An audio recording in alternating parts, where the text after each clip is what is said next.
Hello and good morning. You're watching Market Cafe. I'm Ankita, Saxena, and with me, Srishtii, Sharma. And the next one, I will take you through what's happened on the global markets, the geopolitical front, and the cues you need to watch out for before the start of D3 today. Now, remember the most important news that's coming in today is the fact that Trump had announced on Truth Social that he has struck a deal with India, and very soon the tariffs would be lowered. Now, the contours of the deal are going to be out yet, but there's a lot more coming on that front. We will discuss that in detail later. But let's take stock of how the Wall Street shaped up, in yesterday's trading session. In fact, it was a strong day of gains coming in.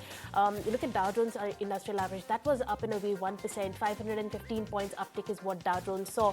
Nasdaq also surged almost 0.5%, 130 points uptick coming in. S&P 500 traded up 0.5%. So a good day coming in on as far as Wall Street is concerned. In fact, we also had shares of Palantir Technologies that jumped 6% in extended trade after the defense tech company gave strong fourth quarter results and upbeat guidance. Robotics play Teradin also surged 20% after posting a solid outlook for the first quarter, calling for revenues that surpassed the expectations. On the back of that, Nasdaq was up in a way 0.5%. Now, major stocks also rose, in the broader session, like Dow almost jumped 1%. Like I mentioned, artificial intelligence, infrastructure stock like SanDisk, Western Digital, Seagate, all of them ended the session very, very high. As far as Nvidia is concerned, that saw a downtick of 3%. After Wall Street Journal reported late in the week that the chip company's plan to invest in OpenAI has been stalled. So Nvidia was one counter that was declining in trade almost 3%.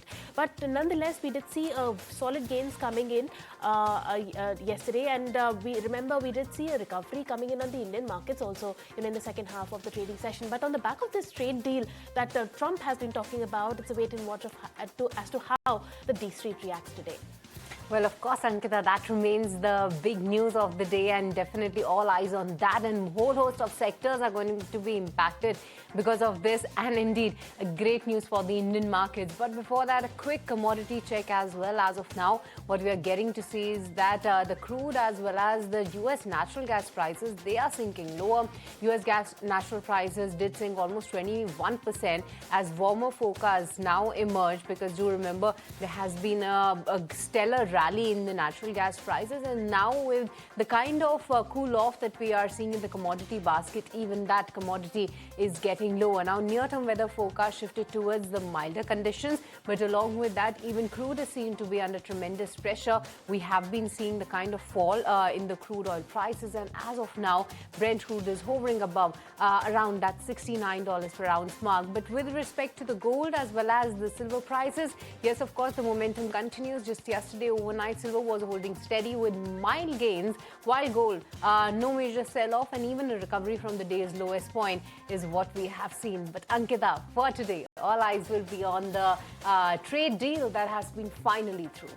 Absolutely, Srishtii. In fact, this is something that we have been waiting for a very, very long time. And if Trump's Truth Social is to be believed, the US and India have reached a major trade agreement, sharply cutting tariffs on Indian goods.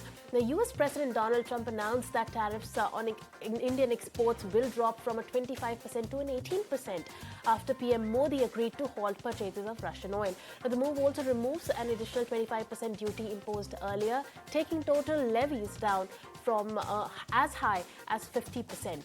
But let's go across to my colleague Sumita Karid, who's now joining us with more on this trade deal. Sumita, we finally reached a trade deal, if Trump is to be believed. Take us through the contours of this deal now.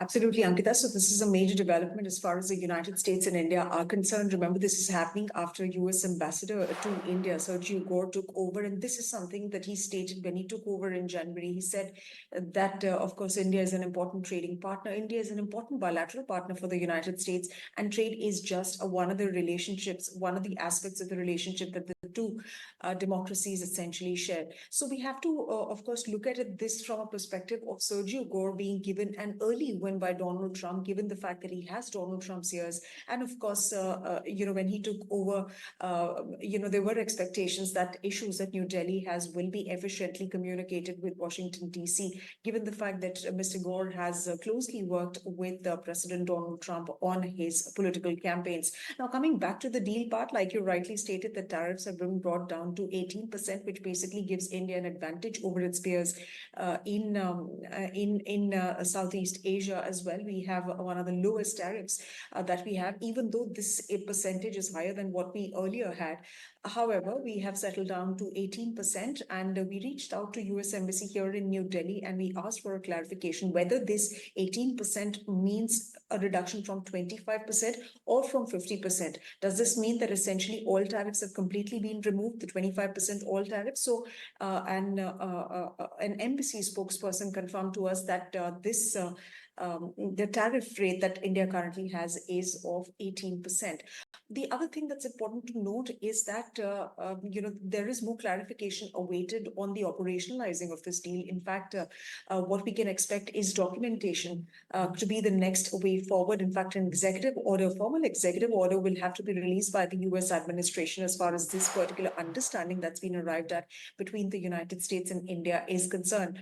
Now, a Commerce Secretary had stated that all pending issues had been cleared, and of course, this could happen any moment, and it was up to the principals to essentially take that call.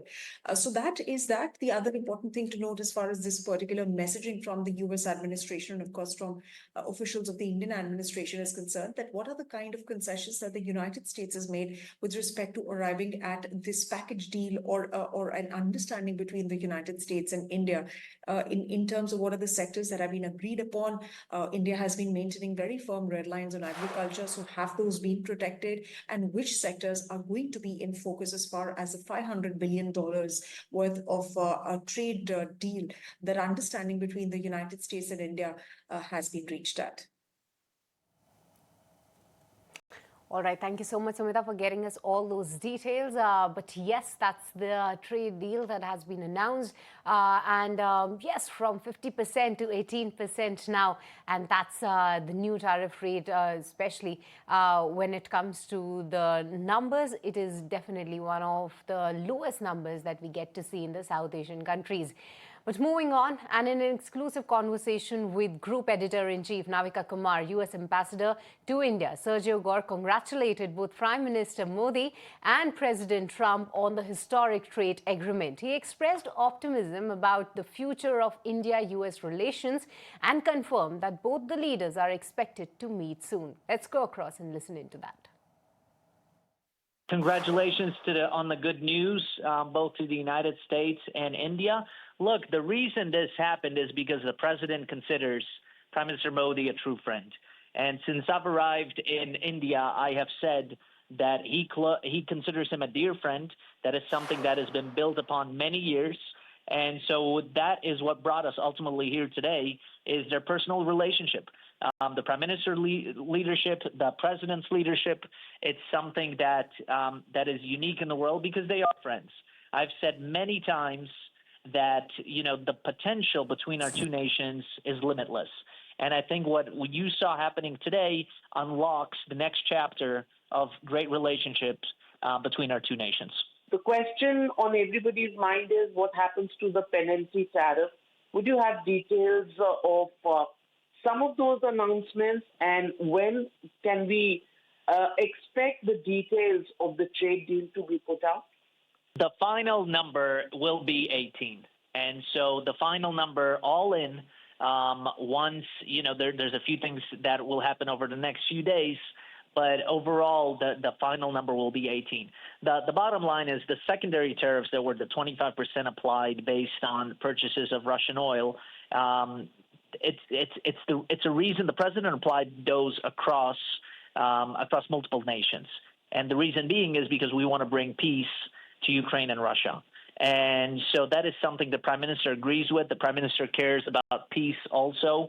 And so overall, we have seen a reduction in oil by India, which is a great thing. It's nothing personal, but it's one of those things. We do not believe that we should be funding wars. So overall, the number will be 18. I also want to ask you, there was a conversation between President Trump and Prime Minister Modi this evening. Can you give us a few more details of the contours of that conversation? Yes, look, it was a very warm conversation. It lasted, I would say, close to half an hour. Look, it's when two friends catch up, it's very easy to talk to each other. And the relationship between the two leaders is very warm. They consider each other friends. The prime minister once again invited him to visit India. The president recalled his warm memories of the events both in India during his last visit and the prime minister's trip to the United States when they organized the Howdy Modi rally. And so it's a very warm relationship. It was a call between two great friends. All right, finally we have closed the trade deal. The markets have been at least waiting out for a positive trigger that was much needed for the market. But let's see how the